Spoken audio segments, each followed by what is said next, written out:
Buenos días amigos, bienvenidos a Ni con Dios ni con el Diablo. Nos acompaña hoy en el primer bloque Carmen Omonte.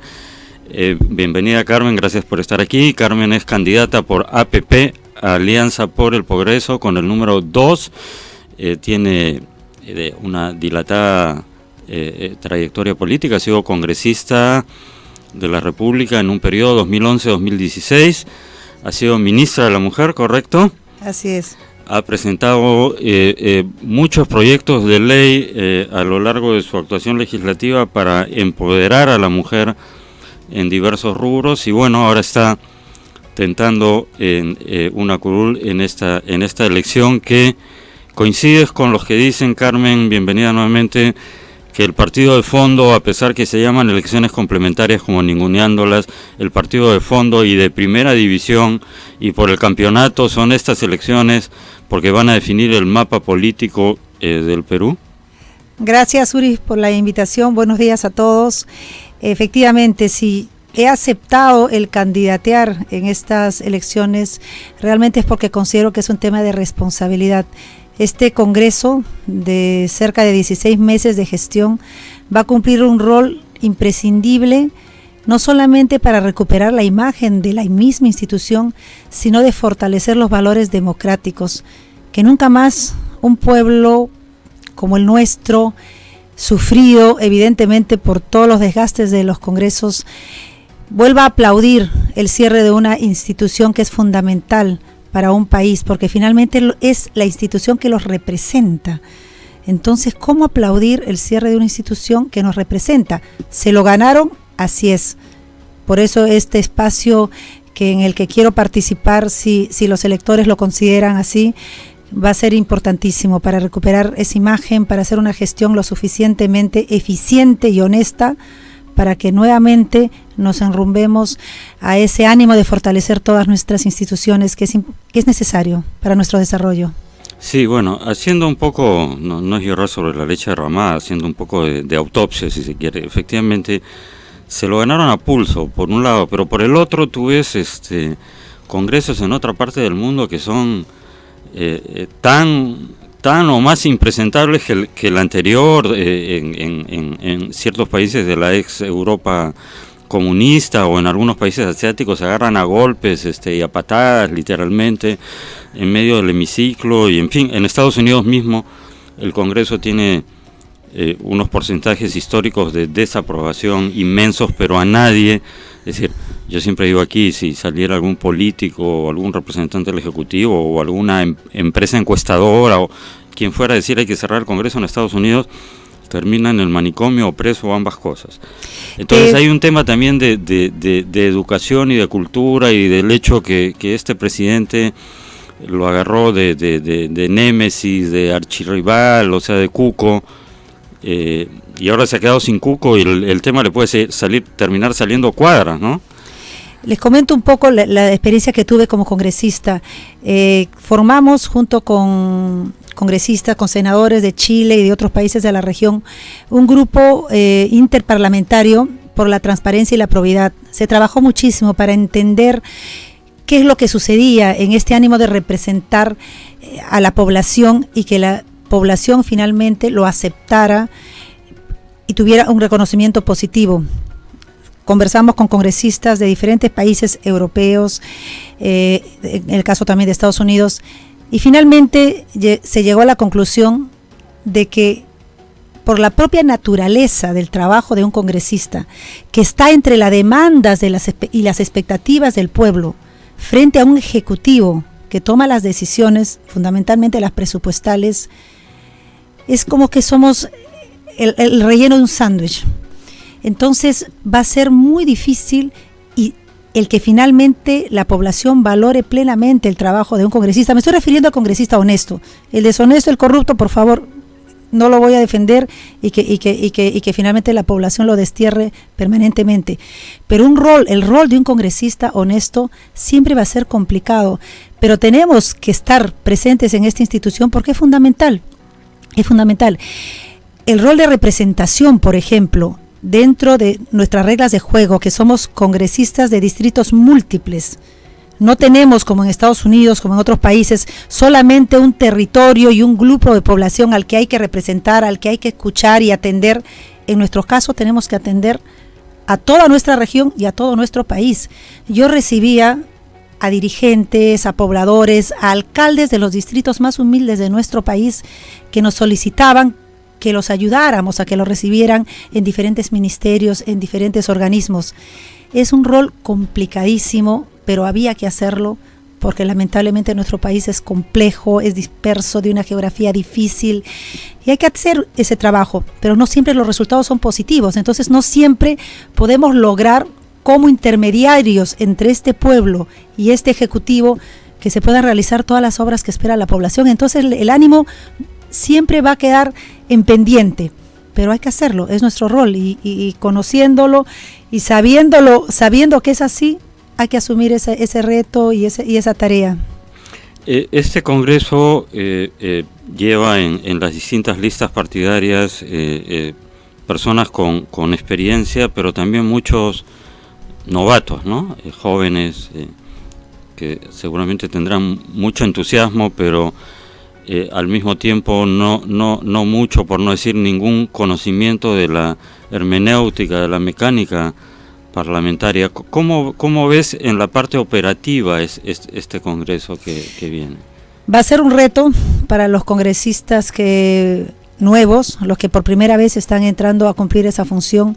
No es sencillo y creo que lo ideal va a ser que, Dios quiera que sea así, que finalmente el Congreso esté compuesto por gente con experiencia, gente honesta, eficiente y también evidentemente con gente nueva, que es lo que también espera la ciudadanía, y que en cada bancada estos congresistas con experiencia, que ya hayan hecho gestión, puedan apoyar a los congresistas nobles a que finalmente puedan lograr realizar parte o todas las propuestas que tengan como bancada. Porque no va a ser sencillo, son alrededor de 6 meses, 8 meses que más o menos un congresista nuevo puede aprender todo el mecanismo, rodearse de buenos asesores, que es fundamental, tener prioridades de agenda con toda su bancada, evidentemente fortalecidos con sus partidos políticos. No es sencillo. Esperemos que haya una mezcla de experiencia con juventud, con rostros nuevos, y que eso finalmente va a favorecer a todos los peruanos. Y también otra cosa que considero importante, que es el diálogo, la capacidad de llegar a consensos. No le hace bien al país, no nos hace bien a nadie el hecho de que primen nuestras diferencias. Mi política siempre ha sido el encontrar aquello que me integra, que me une con las demás líneas políticas, y que eso sea lo que prime, construir en base a lo que nos une y dejar las diferencias también para su espacio de discusión. Pero si van a primar las diferencias, este Congreso no va a hacer nada y va a ser una parálisis total y una pérdida para el país de otro año y medio. Justamente sobre eso, de lo que ves de tus compañeros en la agrupación y de otras candidaturas, ¿tú crees que este Congreso puede marcar una diferencia con el anterior en ese sentido, entre otras cosas? Es decir, buscar los puntos en común, sobre todo porque muchos consideran, y me incluyo, que todos los partidos que digamos tienen puntos en común, como por ejemplo la defensa del capítulo económico de la Constitución. Estuvo aquí en el programa el número 1 de tu agrupación, Omar Chejay, y también hablaba de lo mismo, defensa del capítulo económico de la Constitución y defensa de la familia, ¿no? Digamos, y veo en distintos grupos políticos que hay más o menos una tendencia por ese lado, porque en la otra orilla están aquellas agrupaciones de izquierda que no hacen un secreto del hecho que quieren implantar, primero cambiar la Constitución, el régimen económico, y segundo implantar la ideología de género, etcétera. Entonces sería sensato y sería saludable para el país que todos estos partidos que tienen puntos en común traten de avanzar en esa dirección y no desde el vamos ponerse a ahondar las diferencias, porque estarían de alguna manera facilitándole digamos, desbrozando, limpiándole la cancha al otro sector, ¿no es cierto? Mira, la capacidad de encontrar puntos en común y tener una agenda básica va a ser fundamental. Y esas líneas y esos encuentros en común tiene que abarcar la mayor parte del Congreso, la mayor parte de las bancadas, si queremos lograr algo en este plazo tan corto. Si no, simplemente nos vamos a quedar en la discusión, en la diferencia, en polarizar mucho más una institución que necesita tener una línea en común. Y sí, yo creo que a nivel personal el plantear una constituyente lo que va a hacer es dilatar mucho más aquellos puntos decisivos de consenso y de líneas de desarrollo que necesita nuestro país. El tema de la inseguridad, por ejemplo, es una prioridad en la que todos tenemos que trabajar, desde el Congreso, desde el Ejecutivo, el gobierno central, los gobiernos locales. Desde nuestra línea de fiscalización, de gestión, de representación, estamos planteando trabajos muy puntuales para enfrentar el tema de la inseguridad, que es un tema prioritario para la ciudadanía. Tengo otro proyecto de ley que también lo estoy comunicando, transmitiendo a la población, por ejemplo, que es el de bajar la tarifa eléctrica con un mecanismo que no es nada complicado, Uri. Si me permites comentarlo brevemente. Sí.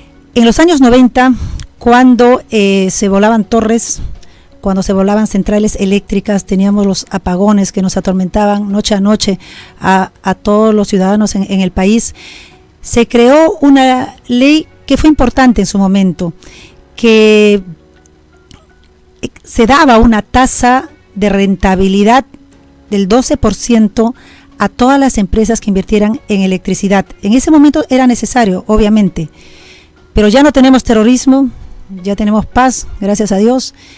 Y a través de las últimas décadas, ningún ministro o ministra de Energía y Minas ha tocado el tema. Y se ha dejado encarpetada esa tasa de rentabilidad fija para las empresas eléctricas. Con un proyecto de ley, y esto sí lo podemos hacer en el Congreso, se puede perfectamente bajar esa tasa de rentabilidad al 8%. ¿Y eso en qué va a representar para la población? Que se pueda bajar la tarifa del recibo de luz alrededor del 10%. Ya es demostrar con un paso como este y otros que nos interesa el bienestar de la gente, su salud, su educación, pero también sus bolsillos. Son temas específicos, puntuales, que podemos hacer en 1 año y medio perfectamente y que la gente recobre esa confianza de que el Congreso realmente los representa. Sí, efectivamente la gente lo que quiere es propuestas aterrizadas como la que estás mencionando, y otras, ¿no? Y sobre todo el tema de la inseguridad ciudadana, que se ha colocado en el primer lugar de la preocupación del ciudadano a pie, y el gobierno daría la impresión que, si bien es, digamos, la reforma política y la reforma judicial son también piezas fundamentales, daría la impresión que el gobierno se ha quedado un poco en el tema de la reforma política y no avanza en multitud de otros temas, por mencionar la reconstrucción y tantos otros. Demuestra una incapacidad, o en todo caso un foco, un reflector puesto en un aspecto específico que no empata con las necesidades del día a día. Me imagino además que, aparte de las propuestas aterrizadas, por llamarlas de alguna manera, una parte importante de la labor del próximo Congreso va a ser, que es otra de las funciones de los parlamentarios, representar, legislar y fiscalizar, pedir cuentas de todo lo que está pasando en estos meses, que no hay ningún control, no hay ningún balance, no hay ninguna contraposición a lo que está haciendo el Ejecutivo a través de los decretos de urgencia. Siempre va a ser peligroso para nuestra democracia, y la población lo tiene que entender así, el que no hay equilibrio de poderes, el que solamente tengamos un ejecutivo fuerte reinando sin su contraparte, que sería el Congreso, que es el representante del pueblo. Definitivamente este nuevo Congreso tiene que definir un grupo de trabajo, porque tampoco se pueden dedicar todos a fiscalizar lo que está haciendo este gobierno con los decretos, pero sí un grupo de trabajo que haga un seguimiento y se revise realmente cada uno de los decretos que se está dando unilateralmente, a falta de otro poder del Estado que también esté trabajando. Eso va a ser imprescindible. Pero ya yendo al tema, por ejemplo, de fiscalización, de gestión, En el tema de inseguridad, que es un tema multisectorial, hay varias líneas de acción, Uri, que realmente como mujer, como ciudadana, no entiendo por qué no se enfrentan de esa forma. Tenemos juntas vecinales muy organizadas.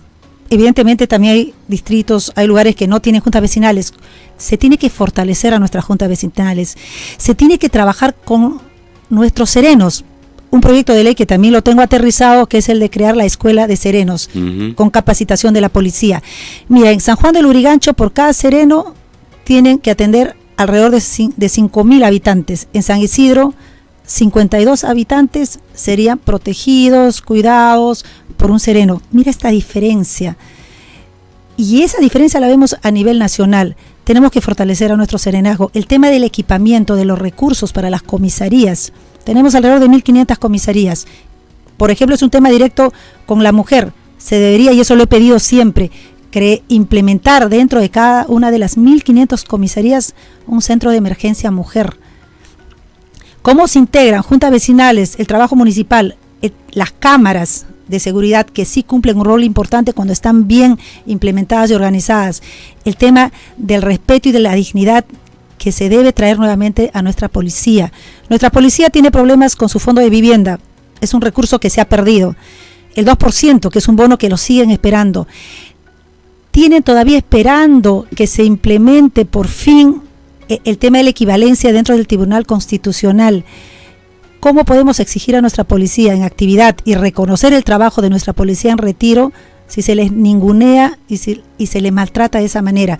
Mientras no se tomen decisiones de esa naturaleza en forma multisectorial, va a ser bien difícil que implementemos realmente acciones positivas para enfrentar el tema de inseguridad. Sí, añadiría un proyecto de ley que no llegó por la disolución a ser aprobado en el Pleno y en consecuencia pasar al Ejecutivo, que tiene que ver con proteger al policía cuando está en acto de servicio. Es un proyecto que preparó, si mal no recuerdo, Jorge el Castillo. Ha quedado que es no dar impunidad, sino al contrario, defender, porque en ese momento en realidad tenemos ciertas leyes garantistas que más bien parecen defender al delincuente que al policía, ¿no es cierto? Hemos visto con el joven policía en el norte lo que ha ocurrido y terminó en la cárcel. Así, y todo ¿cómo podemos dejar carentes de toda defensa del Estado, que le debe justamente el haber arriesgado su vida a nuestra policía con normas de esa naturaleza? ¿APP recuperaría ese proyecto, digamos? Totalmente. Y eso es una demanda de la ciudadanía.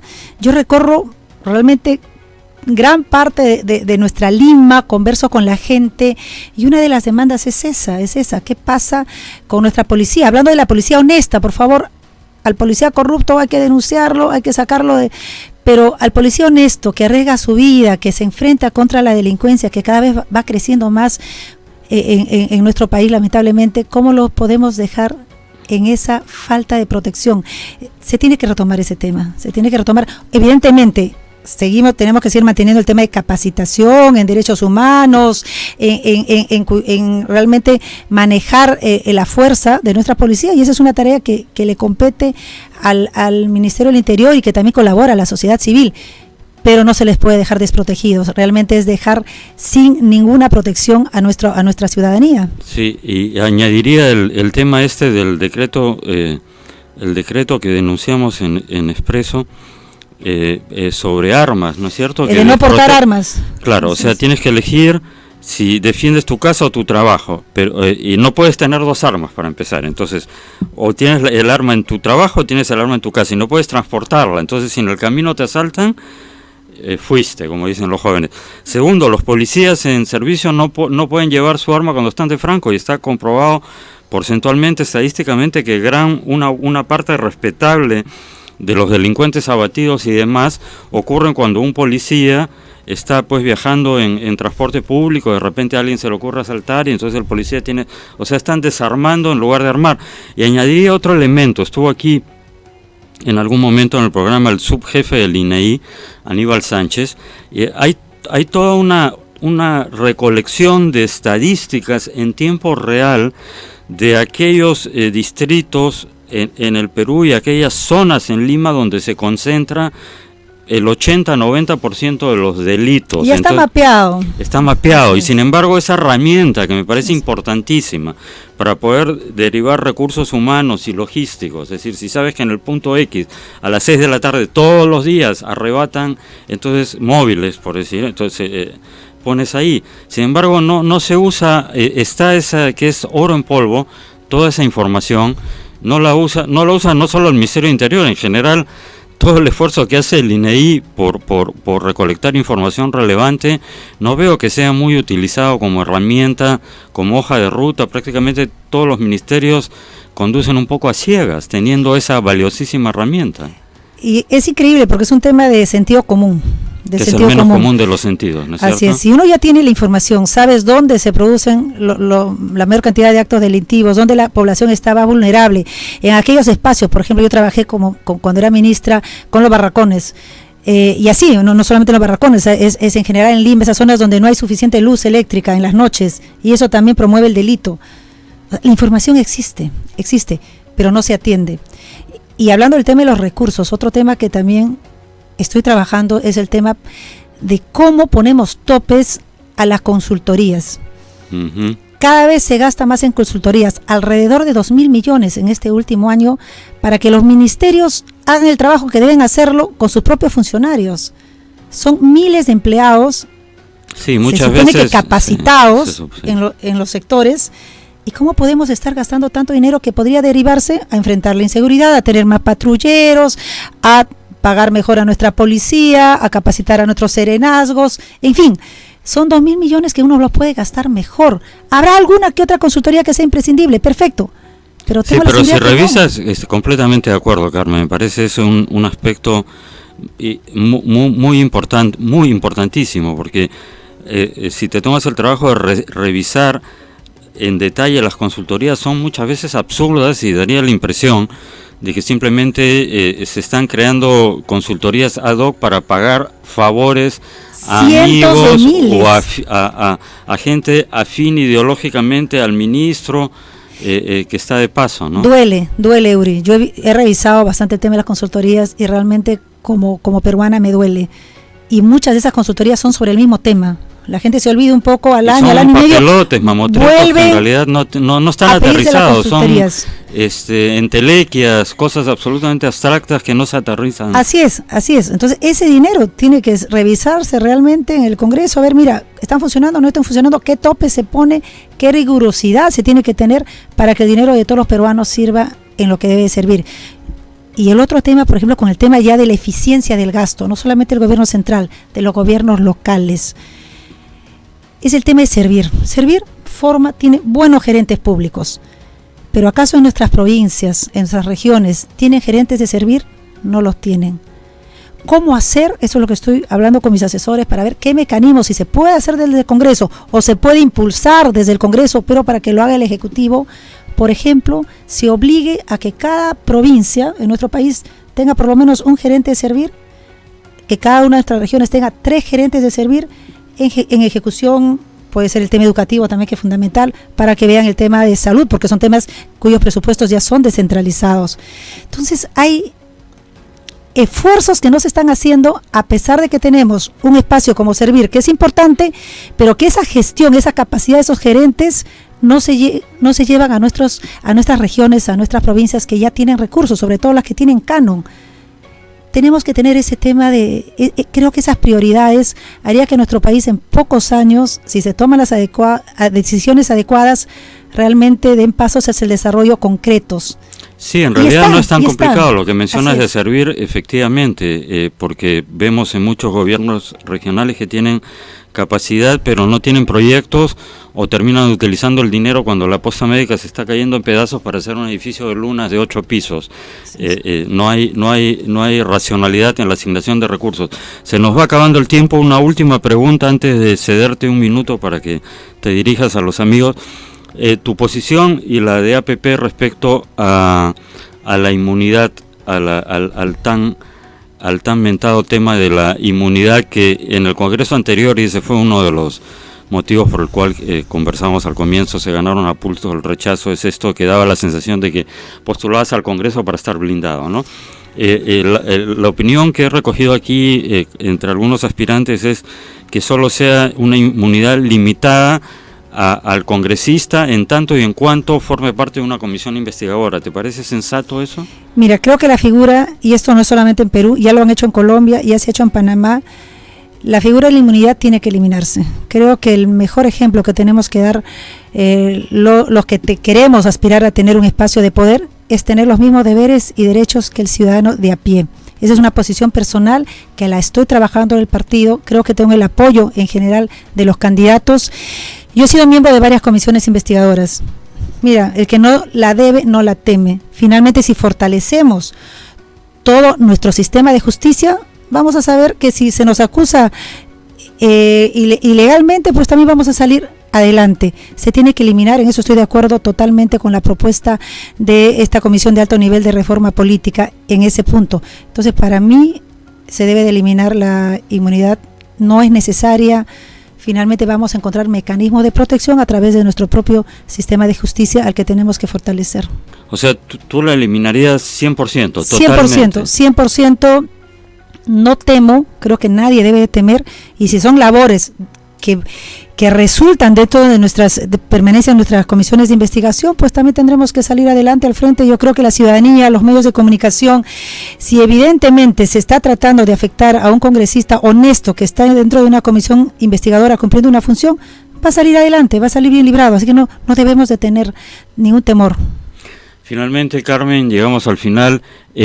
Para que te dirijas directamente a los amigos que nos siguen, ¿por qué deberían votar por ti? Muchas gracias. Ya he trabajado por nuestro país incansablemente, con honestidad, con eficiencia. Dentro del Ministerio de la Mujer y Poblaciones Vulnerables hice un trabajo fuertísimo y creo que si uno investiga en las redes puede encontrar esa información. Dentro del Congreso de la República, la mayoría de mis proyectos estuvieron vinculados a enfrentar la corrupción, como por ejemplo el del fortalecimiento de la Unidad de Inteligencia Financiera. Ya lo hice, no estoy proponiendo algo nuevo, voy a seguir trabajando con el mismo esfuerzo, la honestidad, la eficiencia con la que ya trabajé. Espero que este 26 de enero me puedan apoyar marcando la A de Alianza por el Progreso y escribiendo el número 2, que es mi número, y seguiremos trabajando por nuestro país. Muy bien, amigos, nos ha acompañado en este primer bloque Carmen Omonte, candidata con el número 2 por APP.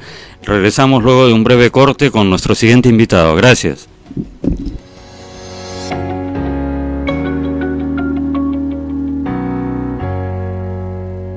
Amigos, estamos de vuelta en Ni con Dios ni con el Diablo. En este segundo bloque nos acompaña el ex canciller Luis González Posada. Vamos a hablar con él. Buenos días, Lucho, bienvenido. Gracias por estar con nosotros. Estuviste aquí hace un mes más o menos, o un mes y medio, y hablamos del panorama internacional. Desde entonces las cosas han cambiado en algunos sitios para bien, en otros no tanto, ¿no es cierto? A ver, empecemos por... ¿Por lo malo o lo bueno? Eso, a ver, empecemos por lo bueno. Bolivia, ¿no es cierto? Bolivia ha dado un giro muy positivo. ¿Cuál es tu opinión de cómo está manejándose Áñez y el giro que hay? Aunque también está la parte mala ahí de Evo Morales, que se fue de México a Argentina, en fin. Y ha dicho que va a participar en política, ¿no es cierto? Que hay que desmontar la campaña que se viene haciendo, en el sentido de que ahí se produjo un golpe de Estado. No hubo ningún golpe de Estado. Morales renuncia cuando se comprueba un enorme fraude electoral. 38% de las actas están viciadas. Denunciado por la OEA, además. Entonces, protestan los pueblos, interrumpen 20 horas el conteo de votos, y consumado el fraude, vienen 3 informes categóricos. Uno de la universidad, los ingenieros de la universidad demuestran que acá ha habido fraude. Después de la propia empresa veedora del proceso electoral, que fue contratado por el tribunal boliviano, que dice que hay fraude. Y finalmente vinieron un grupo de expertos de la OEA, cuyo informe ya conoce que fue un fraude gigantesco organizado por un presidente de la República. Por eso están presos los miembros del Tribunal Constitucional, y él no le queda otro camino que escapar, pedir asilo, que ahora lo quiere camuflar diciendo que ha habido un golpe de Estado, patraña a la cual se prestan algunos gobiernos, como el argentino, el mexicano, el nicaragüense, el cubano, el venezolano, entre otros. Entonces yo creo que Bolivia ha avanzado, finalmente van a un proceso electoral que será transparente, y eso es un paso positivo en la región. Y el otro paso positivo en la región ha sido la elección de Luis Lacalle a la presidencia del Uruguay, lo cual significa el fin de 15 años de gobierno del Frente Amplio, que básicamente está controlada por el Partido Comunista. Entonces ahí hay dos pasos positivos para la región, dos gobiernos que se incorporan a la estructura democrática nuestra. Lo negativo es Argentina. Argentina está destruyendo la institución del asilo, así de simple. Al permitir que Evo Morales pueda hacer declaraciones políticas, a pesar que el canciller Solá había dicho que no iba a ser así. Mire, yo no confío en el kirchnerismo, porque ellos siempre han sido aliados y blindadores, no solamente de Chávez, sino de Maduro, de Evo Morales. Es una cofradía política de izquierda.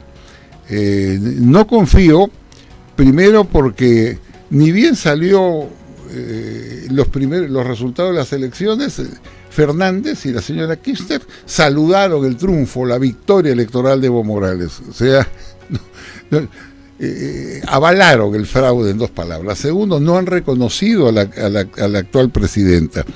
Tercero, han acordado que el llamado Grupo de Puebla, que está constituido por dirigentes de izquierda de América Latina, como Lula, la Kirchner,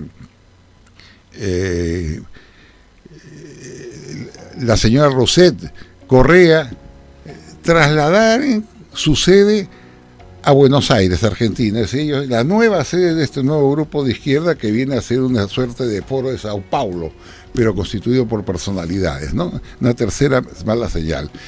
Cuarta mala señal ha sido que sus dirigentes vinculados a la seguridad han declarado en tema de Hezbollah, que está registrado como organización terrorista en Argentina por el presidente Macri, han dicho que ellos no se quieren comprar un lío con Estados Unidos, lo cual es una barbaridad, porque de alguna manera están dándole patente corso y aceptando que Hezbollah no es terrorista y que puede funcionar. Está registrado como organización terrorista además por la Unión Europea, si no me equivoco. Por eso. Y por Estados Unidos. Entonces, esos hechos a mí me asombran.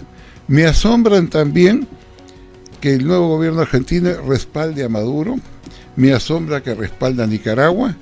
Me asombra que haya entregado su territorio para que sea usado como una plataforma política por Evo Morales, por el mismo Evo Morales que antes en México utilizó esa plataforma política para declarar que había sido víctima de un golpe de Estado y para además coordinar con narcotraficantes, en un audio famoso difundido y que ha sido presentado ante la Corte Penal Internacional, coordinar, decía, con esos narcotraficantes para que bloqueen el acceso de comidas a las ciudades, lo cual, de acuerdo al derecho internacional y concretamente a las normas que rigen la Corte Penal Internacional, sí, es un crimen de lesa humanidad. Muy bien, todo eso lo ha permitido, y ahora en Argentina ha hecho algo más, a pesar de lo que dice el canciller argentino, a quien no creo, ¿no? Lo que ha hecho es declarar a diestra y siniestra, anunciar de que se convierte en el jefe de campaña de su partido en Argentina, tener reuniones con los dirigentes, atacar al nuevo gobierno que intenta desestabilizarlo. Eso es un golpe enorme a la institución al misma, derecho de asilo, que está normado, oye, por la Comisión de Asilo de La Habana de 1928, por la de Montevideo del 39, por la de Caracas del 54, donde se da a todo el apoyo necesario al asilado, pero hay ciertas reglas que debe cumplir. El asilado no puede utilizar un territorio para atacar al país donde ha salido, ¿no? Como una plataforma política. Entonces me da muy mala espina este regreso del justicialismo, peronismo en Argentina en cuanto a su política internacional, por lo menos. Sí, para no hablar de la política económica, en fin, eso se verá. Pero ¿existe algún mecanismo vinculante, obligatorio, para evitar que esto que acabas de mencionar ocurra? Es decir, la OEA podría exigirle al gobierno argentino que le diga a Evo Morales pero por supuesto que se calle. Sí. Mira, acá el gran problema ha sido que durante largo tiempo los organismos internacionales han enmudecido, no han dicho nada ante hechos ilegales, atrocidades que se han cometido. Venezuela, por ejemplo, ¿no? Se ha confirmado el informe de la OEA, se ha confirmado el informe de las Naciones Unidas. Acaban de emitir un informe ampliatorio la alta comisionada de las Naciones Unidas señalando que siguen habiendo muertos, torturados, ejecuciones extrajudiciales y no pasa absolutamente nada. Sí, pero antes de irnos hacia el Caribe, para terminar con el cono sur, de Lucho, bueno, tenemos por lo pronto 2-1, ¿no? Por decir, Uruguay. No, yo creo que 2-2, porque México ha cambiado desde una posición democrática en asuntos internacionales con Peña Nieto, que ya Correcto. Salió, que estaba si hablamos con Lima, a escala global 2-2. Con el que era el rey del antifraude, el hombre que hizo de su vida una campaña contra el fraude, que era López Obrador, ha escrito 6 libros. No, él hacía grandes movilizaciones denunciando el fraude, para que vea cómo cambian las cosas, y hoy día se convirtió en el defensor y el protector de una persona que había hecho un fraude descomunal en Bolivia, ¿no? Entonces, son hechos que hay que registrar. 2-2 entonces. Chile, ¿cómo ves Chile? Parece que ya dejó de ser noticia, decir, se ha vuelto una especie de protesta crónica que ya no nos llama la atención, pero sí ahí la violencia latente. ¿Cómo analizas? No latente, ejecutando. Bueno, sí. Ayer han incendiado varios locales. Claro, bueno, sí, a eso me refería, en realidad, que ya no llama la atención. Es decir, ya no es noticia en Chile que quemen una iglesia o un local. Es decir, ya parece parte de la naturaleza de las cosas, ¿no es cierto? Además, los caminos que ha recorrido Chile para saltar esa crisis, lo que van a hacer es acentuar la crisis. El cambio, la convocatoria de una constitución nueva, no va a cambiar nada. ¿Usted cree que una nueva constitución va a dar empleo a la gente?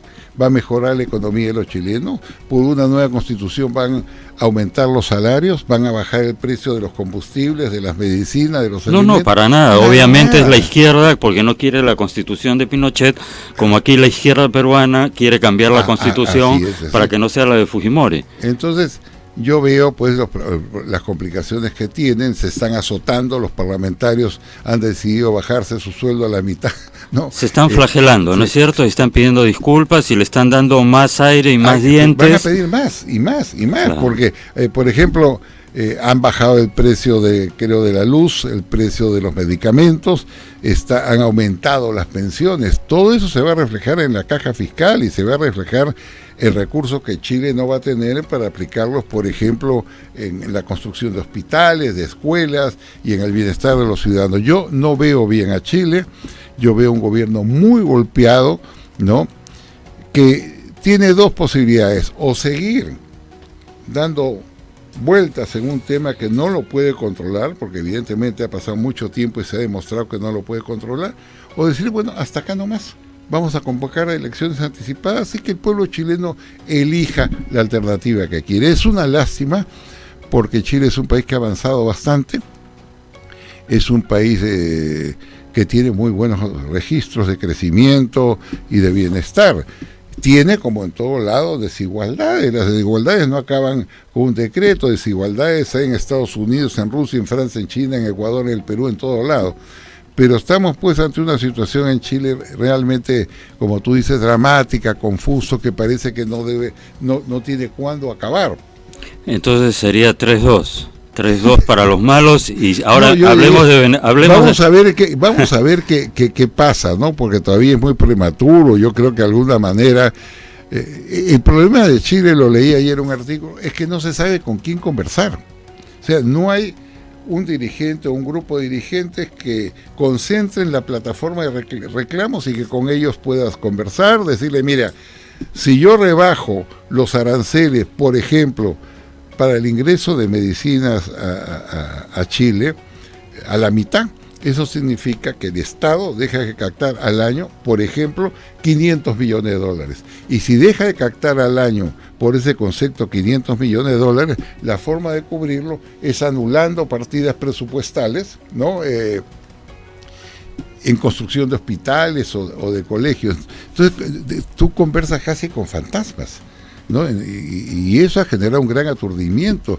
Hay, digamos, una movilización invisible que no la logramos comprender ni identificar a sus líderes, ni cuál es el conjunto de ideas que ellos proponen y que son posibles realizar. Claro, es una agenda radical, en realidad, y con un buenismo, ese buenismo típico de la izquierda, que al final termina perjudicando a aquellos que dice defender. Pero bueno, estaríamos 3-2, pues. Y encima Venezuela, hablemos ahora en extenso de Venezuela, por favor, que ya sería 4-2. Van a enjuiciar, han iniciado el juicio por disque traición a la patria a 4 legisladores más de oposición, con el apoyo de la Asamblea controlada por el chavismo, con el apoyo de la Fiscalía manejada por el chavismo, con lo cual ya es casi una veintena de congresistas, ¿no es cierto?, que están siendo perseguidos. Está el elemento que has mencionado, efectivamente, de que no han cesado, sino todo lo contrario, se acentúan las violaciones terribles, brutales a los derechos humanos, y sin embargo, parecería que ahí un poco la oposición se ha quedado, no sé cómo lo ves tú, pasmada, ¿no? O sea, Guaidó hizo un intento, salió mucha gente a la calle hace 2-3 semanas, pero también ahí como que ya parecería que el estado de las cosas es así, ¿no? O sea, es parte de la naturaleza de las cosas, como si fuera algo ineluctable, ¿no es cierto? ¿Cuál es tu visión, Lucho? Bueno, lo mismo que tú piensas, hay un agotamiento. Esta es gente que con mucho valor se ha movilizado durante años, han matado los militares y las fuerzas bolivarianas, a muchos de ellos, jóvenes en su gran mayoría que han resistido, han apresado a centenares de ellos, han torturado a numerosos ciudadanos de la forma más bastarda, como ponerle energía eléctrica en las zonas íntimas, envolverlos en bolsas de plástico para producirles ahogamiento, numerosos casos de chicas y muchachos violados por la fuerza de seguridad, colgados, han tirado por la ventana a 1 o 2 de ellos. Tienen prisiones que son depósitos humanos. No lo estoy diciendo yo, lo ha dicho la Comisión de la OEA, la Comisión de Europa, lo ha dicho las Naciones Unidas, todos lo han dicho. Entonces, esta gente que ha peleado con mucho valor, ¿no? Los han matado, pero tienen el gobierno de venezolano asesorado políticamente por Cuba por los y por psicosociales Rusia, cubanos, que son especialistas en el tema, ¿no? Como contrapartida no solamente al gobierno, a la Fuerza Armada, ahora están movilizando a los que llaman los voluntarios, han movilizado miles de voluntarios que dicen que defienden la revolución. Entonces vemos nosotros con mucha tristeza cómo un país como país comienza a agonizar, y más bien es un gran mérito que todavía en esas circunstancias Guaidó, la oposición en su conjunto, sigan resistiendo. Y han ¿no? sido traicionados porque nombran a Venezuela miembro del Consejo de Derechos Humanos. Es un despropósito. De Naciones Unidas. No, es el mundo al revés. Eso pasará a las páginas de inmundicia en asuntos internacionales, ¿no? Haber votado para que un país se integre en el Consejo de Derechos Humanos de las Naciones Unidas, que es el consejo que vigila y protege los derechos humanos, a un país que las propias Naciones Unidas, a través de la alta comisionada, comprobó que violaban sistemáticamente los derechos humanos y que están procesados en la Corte Penal Internacional, es una demostración del cinismo y de la absoluta inoperancia de los organismos internacionales, ¿no? Todas estas cosas realmente nos llevan a la conclusión. Bueno, no sorprende, ¿no? Siria también fue parte en algún momento del Consejo de Derechos Humanos. En la época de Pinochet. Y ese es un país donde hay millones de muertos, desplazados, una guerra, en fin. Es decir, esa hipocresía, ese doble rasero de ciertos organismos internacionales, pero en fin, eso daría... Te repito la pregunta que te hice en la ocasión anterior, Lucho, respecto a Venezuela. La única salida que se me ocurre es que los grandes jugadores, los que cortan el jamón, como se dice en criollo, al final del día, que son Estados Unidos por un lado y por el otro lado, pues, no sé, Rusia y China quizá, se sienten y decidan una salida negociada, porque ¿cuál es la otra, o tú ves alguna otra opción? Los organismos internacionales inoperantes, la oposición agotada haciendo lo que puede, pero es cierto, el Grupo de Lima casi... El Grupo de Lima además con un candidato del Perú a la OEA que está diciendo, bueno, lo de Venezuela, ya mucha cosa con lo de Venezuela, no sé si caricaturizando un poco, pero en el fondo es eso, ¿no? Ya ocupemos de otras cosas, o sea, ¿cuál es la salida? Es que lo que pasa es que en ese caso también hay un agotamiento. Acuérdate cuántos años se ha tenido el tema de Venezuela encima del pupitre de las decisiones. No se ha podido siquiera aplicar la Carta Democrática, que significa excluir a Venezuela, no del organismo internacional, porque para hacerlo se necesitaban 23 votos, que no se han conseguido. Lograron un máximo, en el mejor caso, de 20. Entonces hay una gran frustración de todos lados, lo que nos debe llevar a analizar un rediseño de los organismos, porque no sirven para nada. O sea, ese es un caso de estudio emblemático para, aparte del caso mismo, rediseñar los organismos internacionales, de acuerdo. Entonces, lo que estás diciendo, la conclusión tristísima a la que estamos llegando es que el tiempo juega a favor de Maduro. Por eso te reitero la pregunta, para evitar que esto siga así, ¿te parece sensato, te parece realista? El experto eres tú en el manejo de las relaciones internacionales. ¿Lo ves realista que se siente Trump con Putin y con Xi y le digan a Maduro, ¿sabes qué, hijito? Tú y Diosdado Cabello y todos los pedidos por narcotráfico, porque además tenemos ese elemento del cártel de los soles, o sea, se ha vuelto un narcoestado Venezuela, donde la cúpula, además de hambrear al pueblo y de reprimirlo, está ganando miles de millones de dólares con el narcotráfico. Eso es una cosa de locos. Pero entonces que se sienten y que le digan, ¿sabes qué? Te vas a vivir pues a La Habana, a Moscú, no vas a terminar colgado de un poste como Mussolini, como Ceausescu, pero... ¿tú crees que es realista hablar de eso? Yo creo que algo se tiene que hacer, ¿no? Yo quiero solamente recordarte que cuando no funcionan los grandes organismos internacionales, ocurren las inmensas tragedias. La Segunda Guerra Mundial se produjo porque no funcionó la Sociedad de Naciones, que era la antecesora de las Naciones Unidas.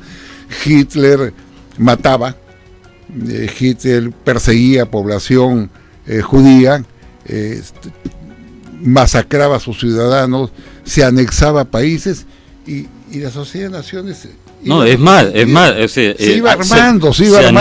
iba armando, violando el Tratado de Versalles, anexó a Austria, no dijeron nada, pensaron que con eso lo iban a apaciguar, los Sudetes, luego Checoslovaquia, ¿no? Chamberlain regresa con el papel, he conseguido la paz para la siguiente generación. Bueno, eso, mira, Uri, es un magnífico ejemplo que se puede dar. Cómo cuando no funcionan los organismos internacionales que fueron precisamente diseñados para alejar los peligros de una guerra, de la violencia o de los ataques a los derechos humanos, se produjen casos abominables, como la afirmación del nazismo en Alemania, que hizo los mayores horrores que recuerda la humanidad. No funcionó, lo dejaban pasar, tenían todos los informes que Alemania estaba construyendo centenares o miles de tanques, aviones, artillería que le iban a utilizar para una guerra, y nadie se atrevió a decirle nada. Excepto Churchill, ¿no? Churchill le dijo a Chamberlain, usted nos ha traído deshonra y además nos va a traer guerra. El único que fue firme, pero fracasó, fue Churchill, que de un principio advirtió, no, acá hay que tomar medidas urgentes y nadie le hizo caso. Y lamentablemente eso es un ejemplo que nosotros podemos dar de lo que sucede cuando estos organismos que son diseñados con un propósito simplemente no funcionan. La Corte Penal Internacional, vamos a hablar claramente, desde el 2002, Uri, desde el 2002, hay denuncias contra... la Corte tiene denuncias, 700 denuncias de torturas y asesinatos, ¿correcto? Desde el 2002, mira que estoy hablando, o sea, hace 15 años por lo menos, ¿no? La propia señora Tamara Sahún llevó a la Corte Penal Internacional docenas de denuncias de torturados que tuvieron el valor de escribir de puño y letra las torturas que les habían hecho, poner su firma y su huella digital. ¿Tú crees que desde hace 15 años ha movido un dedo esa pandilla de ociosos y burócratas de la Corte Penal Internacional que ganan cerca de $20,000 mensuales más otras joyerías? No han mandado un solo fiscal hasta el día de hoy. Entonces yo me pregunto, ¿qué hacemos en la Corte Penal Internacional? Yo creo que acá se necesitan decisiones fuertes. Y el Perú y varios países de la región se convirtieron en parte de la denuncia contra Venezuela en la Corte Penal Internacional. No les han hecho caso. Hasta el día de hoy no va un fiscal y eso en consecuencia sigue acentuando la represión, las violaciones a los derechos humanos y los actos de barbarie que comete el gobierno de Venezuela. Entonces, todo esto es un tema pues complejo, pero que hay que tratarlo con absoluto realismo. Sí, yo sí, te confieso, mira, siempre he sostenido que quizá la salida sea la que lo que acabo de mencionar, de que se sienten los grandes jugadores, pero por otro lado, por ejemplo, se cumplen el viernes 30 años de la invasión estadounidense a Panamá. Fue una brusca, por decirlo de la manera más. Murieron 200 civiles panameños, 300 militares panameños, pero acabaron con un dictador que, por cierto, hasta muy poco antes había sido un colaborador de la CIA que dirigía Bush padre, que fue el que finalmente decidió la invasión, porque mataron a un soldado estadounidense y abusaron de la esposa de otro, y Bush hay una magnífica reseña en El País de España de cómo se pasó toda una madrugada Bush hablando con todos los presidentes latinoamericanos, pero al final, muerto el perro, se acabó la rabia, ¿no? Entonces, no sé, a lo mejor, claro, uno dice una intervención militar, pero viendo el sufrimiento de millones de venezolanos, a lo mejor, no sé. La otra alternativa, para finalizar con eso, nos quedan un par de minutos. El embajador Stein, que nosotros lo conocemos porque vino acá de la OEA como veedor de las elecciones. En el 90. La elección del 2000. Que las 2000, declaró irregulares y se retiró. El embajador Stein está presidiendo la misión de ACNUR contra los refugiados en el caso de Venezuela. Y acaba de señalar, en un informe presentado hace un par de semanas, que lo puedes buscar, acaba de señalar que ellos estiman que la situación es tan catastrófica en Venezuela que este año 20 los migrantes van a ser 6.200.000. O sea, van a haber 1.200.000 o 300.000 migrantes venezolanos más, porque la situación es cada vez peor. Entonces estamos ante una tragedia de dimensiones sin antecedentes en la historia del hemisferio. Esa es la absoluta realidad. Frente a esto, tú decías algo cierto. Yo siempre me he preguntado por qué las cancillerías del Grupo de Lima no piden una reunión con el canciller de Rusia, básicamente, que es el que financia esto, ¿no? Para decirle, oye, ustedes no pueden seguir apoyando a un gobierno genocida, porque tenemos la única fuerza que tenemos ante Rusia es no comprarles armas. Ellos viven de la venta de armas a América Latina, entre ellos al Perú, que han vendido aviones de combate. Pero nadie habla con los rusos. ¿Por qué? No sé, le tienen temor, le tienen miedo. Además es una injerencia grosera en una zona de influencia nuestra, por último, ¿no? Nadie les dice nada. Entonces ellos aparecen con militares, con aviones, dan su respaldo a Maduro. Y ese es un golpe político contra todos nuestros países. Entonces yo te digo, ese es un tema que es absolutamente fundamental. Pero yo creo que también nuestros países para seguir acentuando la presión, deberían exigir, entre otras cosas, que así como en el BID retiró al delegado de Maduro y nombró al delegado de Guaidó, así también ir sustituyendo la CAF, que la preside un exministro peruano, ¿no? Carranza, debería retirar o pedir que retiren al delegado de Maduro para nombrar al delegado de Guaidó. O sea, hay que hacer todo el esfuerzo posible, ¿no?, para acentuar una respuesta diplomática firme y naturalmente también pensar más arriba, ¿no? ¿Qué hacer? Una convocatoria, una reunión que tiene que haber en su momento entre Estados Unidos y Rusia, básicamente, para tomar alguna decisión sobre este tema, porque lo que no podemos hacer es dejar que masacren un pueblo, es que se cumpla lo dicho por Stein, que el próximo año tengamos 1.200.000 seres humanos más caminando por toda América Latina en búsqueda de empleo, en búsqueda de alimentos, de comida para sus hijos. Eso es lo que está pasando. Es una catástrofe humanitaria sin precedentes. Mira, todo ha bajado. Por ejemplo, a mí me parece inconcebible la debilidad de la Cancillería del Perú, que no ha levantado la voz para respaldar al nuevo gobierno de Bolivia. No hay una declaración del presidente respaldando al nuevo gobierno de Bolivia, ni una. Y eso resiente muchísimo. Y sé por qué te lo digo, a la administración de la nueva mandatario. Por supuesto, ni una palabra del presidente y tampoco del canciller, ¿no? Están afónicos en el tema, lo cual a mí me preocupa mucho, porque en Bolivia se defienden principios y valores democráticos. Y ahí ha debido haber un pronunciamiento firme de parte de la Cancillería de reconocimiento del actual gobierno y de respaldo al esfuerzo que viene realizando para una transición democrática vía convocatoria de elecciones. Bueno, se nos ha ido volando el tiempo. Agradezco mucho la presencia de Luis González Posada, ex canciller, valiosísimo en sus aportes. Eso es todo por hoy, amigos. Nos vemos mañana en Ni con Dios ni con el Diablo. Gracias.